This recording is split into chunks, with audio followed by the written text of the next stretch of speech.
So here's my thoughts on Retatrutide and its use in bodybuilding. I'm starting to see Retatrutide being included as almost a mainstream compound now in lots of people's protocols and plans, particularly pre-contest. As for extra fat loss and appetite suppression and whatnot.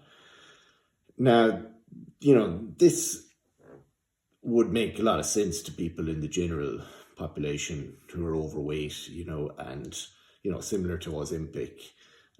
Obviously, it is a more advanced compound than Ozempic, so it makes a lot of sense for people who are insulin resistant, who are overweight, to help them lose weight and get healthy, etc. But like for a bodybuilder, you should have pretty good insulin sensitivity in order to build that muscle, and you'll already be pretty lean if you're competitive.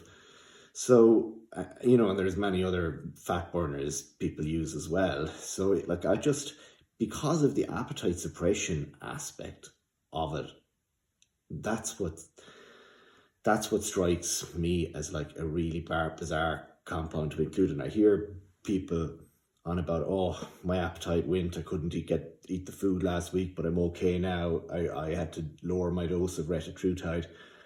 And I'm like, why in God's name are you taking Retatrutide in the first place as a bodybuilder? When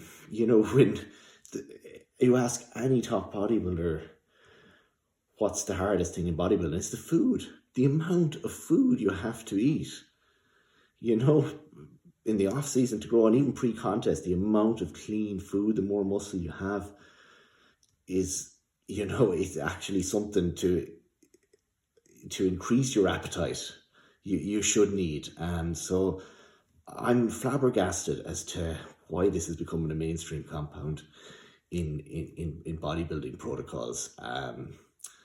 So look, that's my thoughts on it anyway. I personally would be looking for something to increase my appetite as a bodybuilder, and I'll go into all the eating and stuff in some more videos and what it takes, etc. So stay tuned.